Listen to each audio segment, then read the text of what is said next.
નમસ્કાર, હું છું જતીન છીતાભાઈ પટેલ. ખેડા જિલ્લા પોલીસ અધિક્ષક સાહેબ આપને અને નડિયાદ ટાઉન પોલીસ ઇન્સ્પેક્ટર સાહેબ આપને હું આ વિડીયોના માધ્યમ દ્વારા મારી આ અગાઉથી મારા જીવનની સુરક્ષા માટે કાયદેસર જાણ કરવી પડે છે, કારણ કે સ્થિતિ બહુ જ ગંભીર છે. નડિયાદ ટાઉન પોલીસ સ્ટેશનની અંદર તારીખ 23/3/2026ના રોજ સ્પીડ પોસ્ટ આર્ટિકલ મારફતે અમે 3 ફરિયાદ આપી છે. મુખ્યમંત્રીના જનસંપર્ક એકમમાં કામ કરનાર અધિક કલેક્ટર ચંદ્રેશ કોટક વિરુદ્ધ, ગુજરાત હાઈકોર્ટના જાહેર માહિતી અધિકારી AS રઘુપતિ વિરુદ્ધ, ગુજરાત હાઈકોર્ટના RTI અપીલ અધિકારી શ્રીમાન GJ શાહ વિરુદ્ધ અને ગુજરાત હાઈકોર્ટના ઇન્ચાર્જ રજિસ્ટ્રાર વિજિલન્સ એટલે કે હાલના registrar general mister SD Suthar વિરુદ્ધ 3 સાચી અને ગંભીર ફરિયાદો આપી છે. કાયદા પ્રમાણે 14 દિવસો સમય પ્રાથમિક તપાસ માટેનો પૂરો થઈ ગયો છે. મેં મારા નિવેદન ઈમેલ મારફતે આપને સોગંદનામા ઉપરના નિવેદન મોકલી આપ્યા છે, પરંતુ FIR દાખલ કરવામાં આવતી નથી, કારણ કે આ FIRની અંદર આ જે આરોપીઓના નામ હું બોલ્યો એમની જો ધરપકડ થાય તો આ તપાસ સીધી ભારતના ગૃહમંત્રી અમિતભાઈ શાહ તરફ જાય છે, કારણ કે નામદાર ગુજરાત હાઈકોર્ટની અંદર ચાલતી કન્ટેમ્પ્ટ ઓફ કોર્ટની મારી વિરુદ્ધની કાર્યવાહી છે. આ કાર્યવાહીની અંદર મેં મારો જવાબ રજૂ કરી દીધો છે અને મારી વિરુદ્ધ કન્ટેમ્પ્ટનો ગુનો કોઈપણ સંજોગોમાં સાબિત થઈ શકે એમ નથી. એટલે આ કન્ટેમ્પ્ટ ઓફ કોર્ટની કાર્યવાહી કરાવનારા જે મુખ્ય કાવતરાખોરો છે એમને મારી નિર્દોષતા સાબિત થાય તો ત્યાર પછી બહુ મોટી જેલની સજા થવાની છે.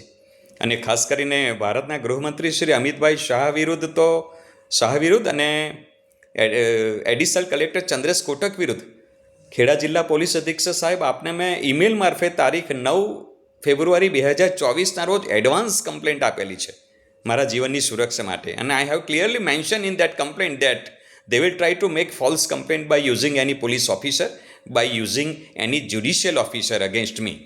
અને બરાબર 9 ફેબ્રુઆરી 2024 પછી, બરાબર 2 મહિના પછી 5મી એપ્રિલે મારી વિરુદ્ધ કન્ટેમ્પ્ટ ઓફ કોર્ટનો આદેશ કરાવવામાં આવ્યો. It is pre-planned criminal conspiracy. They are not in position to prove the offense of contempt of court against me. And that is why investigation of my 3 complaints given at Nadiad Town Police Station is going towards Home Minister Amitbhai Shah. એટલે માનનીય ગૃહમંત્રી અમિતભાઈ શાહ તરફ આ તપાસ જાય છે. એટલે અમિત શાહ કોઈપણ સંજોગોમાં મારી હત્યા કરવાનો ટ્રાય કરશે. રાજકીય શક્તિનો અને આર્થિક તાકાતનો ઉપયોગ કરીને કોઈપણ પોલીસ અધિકારી કે ગવર્મેન્ટ અધિકારી દ્વારા ખોટા કેસ કરાવવાનો પ્રયત્ન ગૃહમંત્રી અમિત શાહ અને એડિશનલ કલેક્ટર ચંદ્રેશ કોટક આ બંને કરશે. કારણ કે ચંદ્રેશની ધરપકડ થાય તો અમિત શાહની ધરપકડ થવાની નક્કી છે, કારણ કે આખી તપાસ જાય છે એમના તરફ. 10 વર્ષની અંદર ગુજરાત હાઈકોર્ટના IT સેલની અંદરથી જેટલી પણ ગુનાહિત પ્રવૃત્તિઓ મારી વિરુદ્ધ કરવામાં આવી છે એ બધાની ફરિયાદો ગુજરાત હાઈકોર્ટના વિજિલન્સ સેલની અંદર પેન્ડિંગ છે. અને આવા સંજોગોની અંદર મારી હત્યા કરાવવાનો અમિત શાહ ટ્રાય કરશે. અમિતભાઈ આ પ્રયત્ન ના કરતા, નહીં તો આજીવન જેલની સજા થશે અને ફસાઈ જશો.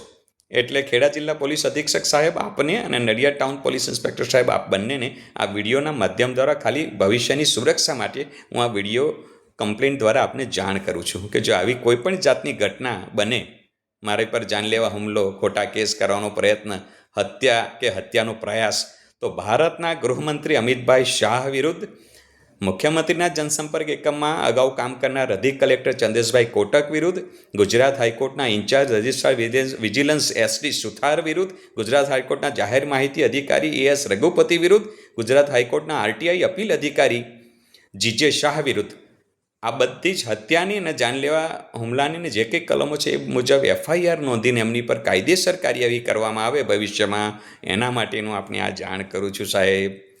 માત્ર ભવિષ્યની સુરક્ષા માટેની આ કાયદેસર જાણ છે. હાલમાં આ બાબતે કશું જ કરવાનું નથી, પણ આ જે તે જવાબદારોના મેં નામ લીધા છે એમને તમારે લેખિતમાં જાણ કરી દેવાની આ વિડીયોના માધ્યમ દ્વારા.